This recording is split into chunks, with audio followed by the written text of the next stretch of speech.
Bienvenue les amis, bienvenue dans cette nouvelle vidéo. Dans cette vidéo, on va parler de 3 bourses d'études entièrement financées dans ces 3 pays. L'Allemagne, l'Australie et la Thaïlande. Ce sont des bourses qui sont entièrement financées. Alors dans cette vidéo, je vais vous lister les différents critères d'éligibilité, les différents avantages de cette bourse et quels sont les différents frais que ces différentes bourses couvrent en fait. Alors si vous aimez bénéficier de ces différentes informations, juste restez regarder la vidéo jusqu'à la fin. Alors sans plus tarder les amis, on va aller sur l'écran de mon ordi et je vais vous présenter ces différentes informations là. Si vous êtes nouveau, n'oubliez pas de vous abonner. Sur ce, on y va. Alors les amis, nous sommes présentement sur l'écran de mon ordinateur. On va commencer avec cette première bourse d'études-ci. Alors, la bourse d'études, c'est entièrement faite par le gouvernement thaïlandais. Voilà les différentes informations pour de la bourse. Ça ferme le 31 juillet 2023. Bon, voici les différentes informations. On va lire ensemble. Il y a une liste de pays éligibles. Alors, je vais vous montrer la liste des pays éligibles. On va cliquer sur le PDF et vous allez voir cela en fait. Mais il y a beaucoup de pays africains. Donc, tellement de pays africains sont éligibles pour cette bourse. Bon, en attendant que le document télécharge, on va revenir sur les différents éléments de la bourse. Vu que la connexion bug un peu en fait. Ça dérange un peu. Alors, voici les différents avantages de la bourse. On a une allocation de subsistance d'un montant de 7000 BAF par mois. Bon, BAF c'est la monnaie thaïlandaise. Donc, pour vous qui aimeriez savoir combien ça vaut, peut-être en euros, en dollars, allez juste convertir sur Google, vous allez voir. Alors, ici, on parle d'une allocation de logement d'un montant de 7000 BAF par mois dans la province et de 9000 BAF par mois à Bangkok. Bangkok, c'est la capitale en fait de la Thaïlande. Alors, une indemnité de règlement de montant de 6000 BAF à la première arrivée en Thaïlande. Une allocation de livres d'un montant de 10 000 BAF par an. Une indemnité de thèse sous la forme d'un montant forfaitaire de 20 000 BAF. Donc, il y a tellement d'avantages pour cette bourse-là. La frais de scolarité est gratuit, l'assurance maladie est gratuit. Ils offrent aussi le billet d'avion vers la Thaïlande. Il y a pratiquement 10 avantages pour cette bourse-ci.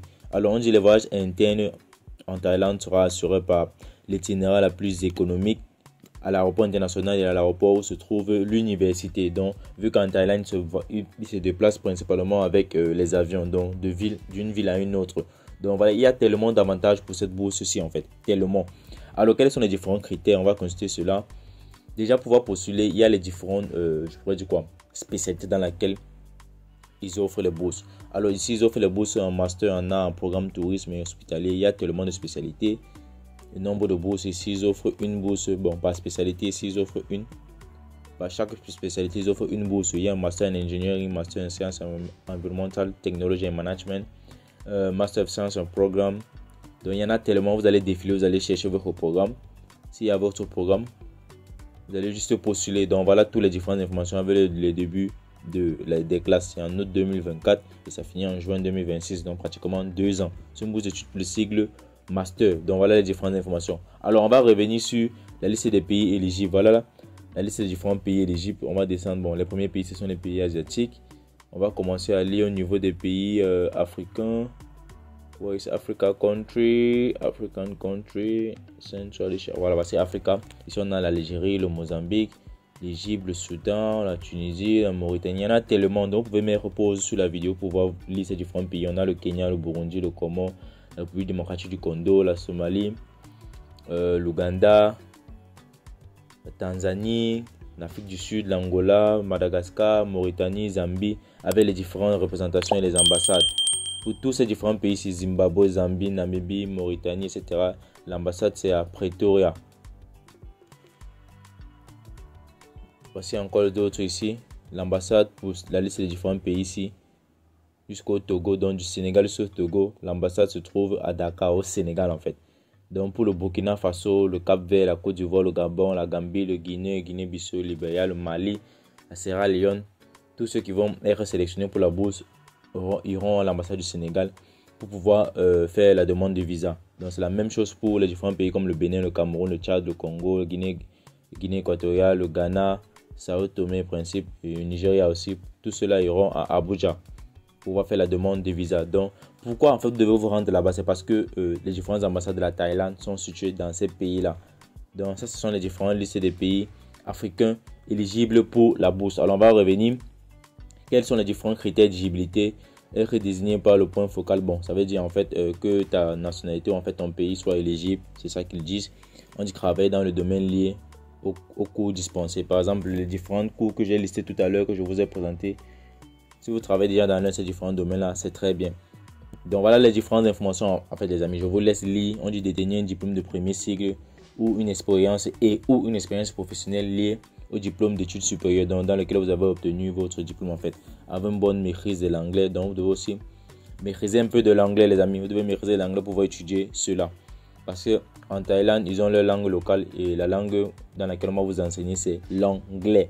Alors on dit qu'il est recommandé que les candidats aient au moins de 45 ans. Donc pour pouvoir postuler, tu dois avoir moins de 45 ans. C'est ce qu'ils recommandent en fait. Alors, ici on dit quoi? Le TICA se réserve, bon ça c'est la bourse, en fait le nom de la bourse, le droit de révoquer la bourse offerte aux boursiers qui enfreignent les règles et les règlements. Donc, ça veut dire quoi? Si tu ne respectes pas les différentes règles, ils peuvent te retirer la bourse. D'autres exigences que celles-ci seront prises en considération par le règlement de l'université. Donc voilà les différentes informations, comment postuler. Vous pouvez mettre pause ici pour pouvoir lire les différents documents requis. Il y a le formulaire de demande type, donc c'est un formulaire à télécharger. Tu peux cliquer là, vous allez voir cela. Et pour ceux dont la nationalité, en fait, le pays d'origine n'est pas un pays anglophone et que peut-être ils ont étudié ils ont fait les différents sigles, licences, mais que l'enseignement n'était pas en anglais, vous devez présenter un certificat de langue. Donc les amis, je vous ai dit, la majorité des bourses demandent cela. Lorsque peut-être une bourse d'études demande comment faire obtenir un TOEFL allez juste faire les cours de langue et vous faites ces différents certificats là. C'est très important. Évitez toujours d'être paresseux et dire que vous cherchez sur des bourses où il n'y a pas de certificat. Vous n'allez pas trouver la majorité des bourses de nos jours. Il faut cela en fait. Alors voici toutes les différentes informations pour cette première bourse. Si je vous mettrai le lien de toutes ces différentes bourses comme premier commentaire de cette vidéo. Donc allez dans la partie commentaire, vous allez voir le lien de chaque bourse d'études. Ça c'était la première bourse qui était la bourse d'études entièrement financée en Thaïlande pour le cycle master. Donc la date limite c'est le 31 juillet 2023. On va aller maintenant sur la deuxième bourse d'études. Alors la deuxième bourse d'études, ça nous vient de l'Australie. Ici nous sommes en Australie, dont la date limite c'est le 4 août 2023. Toujours master et doctorat entièrement financé. Toujours le billet d'avion, scolarité, etc. C'est entièrement gratuit. Il reste 113 jours pour pouvoir postuler. Alors ici c'est l'université de Flinders en Australie. C'est une université en fait qui va s'occuper des différents boursiers. Alors on dit la bourse offre des avantages jusqu'à 4 ans pour un doctorat et 2 ans pour un master. Ils prennent 5 places, 5 boursiers au maximum. Ouvert aux citoyens des pays autres que l'Australie et la Nouvelle-Zélande. Donc, quel qu'en soit le pays dans le monde où tu es éligible pour pouvoir postuler à cette bourse-ci. Alors, quels sont les différents avantages? Ici, on parle de frais de scolarité des étudiants étrangers facturés à l'université Flinders pour le diplôme supérieur ou la recherche. Donc, la scolarité, elle est gratuite. Compensation des frais de scolarité internationaux et allocation de subsistance versée au taux de 28 854 $, taux de 2022.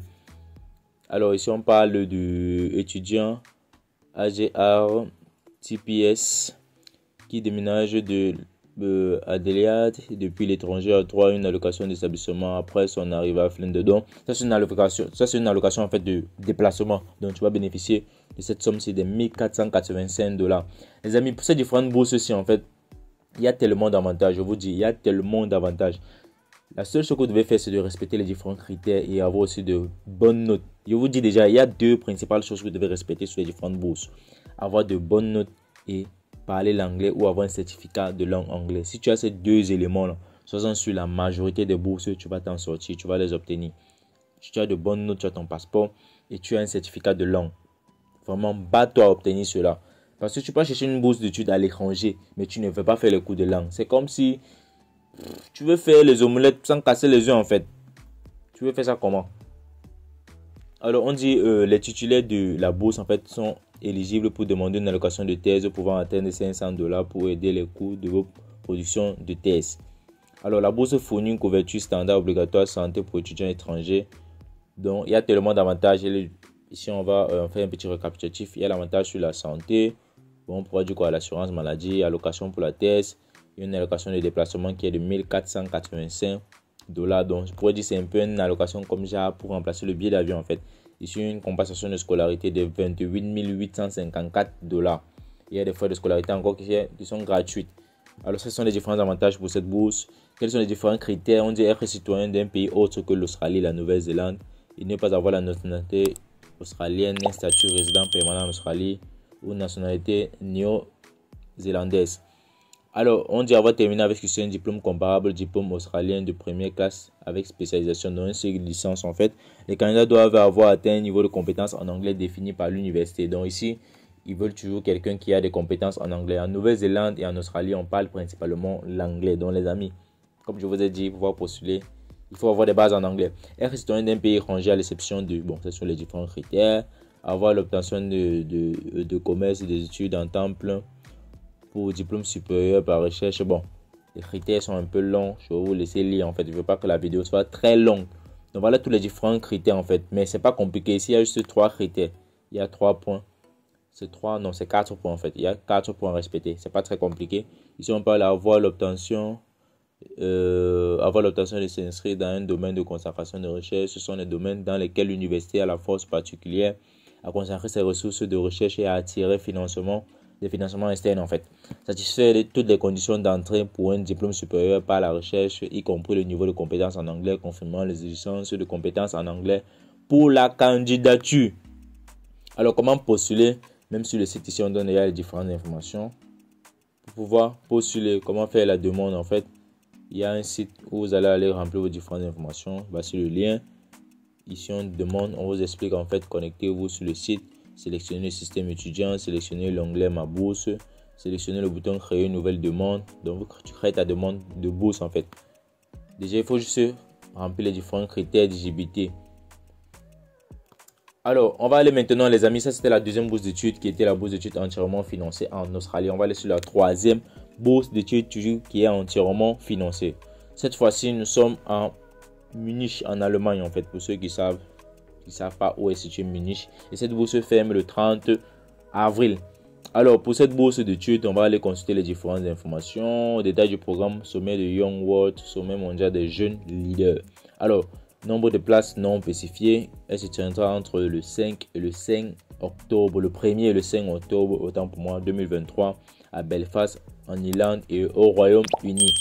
Alors, quels sont les différents avantages? On a accès au One Young World Summit 2023 à Belfast, Royaume-Uni. Hébergement hôtelier entre le 1er et le 5 octobre 2023. Restauration comprenant le petit déjeuner, le déjeuner et le dîner.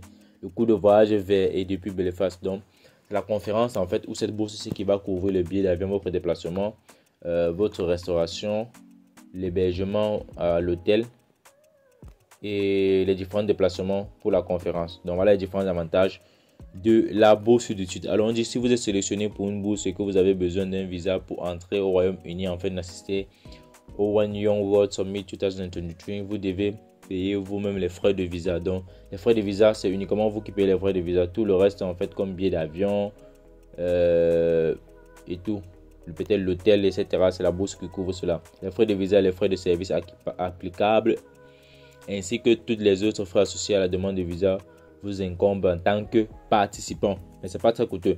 Alors, quels sont les différents pays éligibles? En Afrique, il y a tellement de pays.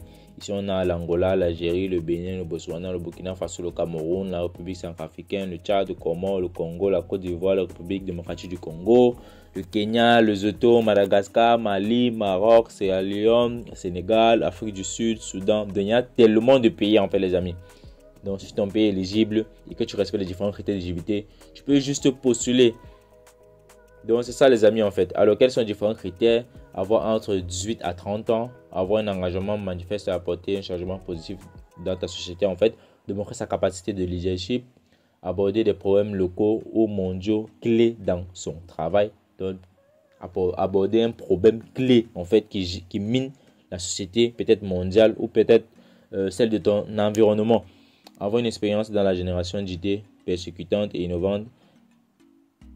Être un ressortissant citoyen titulaire d'un passeport d'un pays appartenant à l'une des régions énumérées. Donc, ça veut dire quoi? Juste être éligible parmi les différents pays qu'on a cités et avoir son passeport. C'est tout en fait. Donc, voilà les différentes informations. Et pour postuler, il y a les différents formulaires pour chaque pays. Ici, c'est Leading Africa. Là, c'est le formulaire pour ceux de l'Afrique. Vous allez remplir cela, je vais vous montrer comment ça se présente. Voilà ça, voilà le formulaire à remplir. J'ai même déjà fait une vidéo pour cela. Donc les amis, ça c'était les 3 bourses d'études que j'avais à vous présenter. J'espère que vous avez aimé la vidéo. Surtout les amis, n'hésitez pas à liker, de me laisser un pouce bleu, liker la vidéo et partager-la. Alors, sur cette chaîne, vous partagez différentes opportunités d'immigration à l'étranger, que ce soit les bourses d'études, les DV, loteries et toute autre opportunité qui se présente. Moi, c'est Franck pour la beauté de la chaîne FP Opportunité de Voyage. Je suis sûr, peace out sur vous.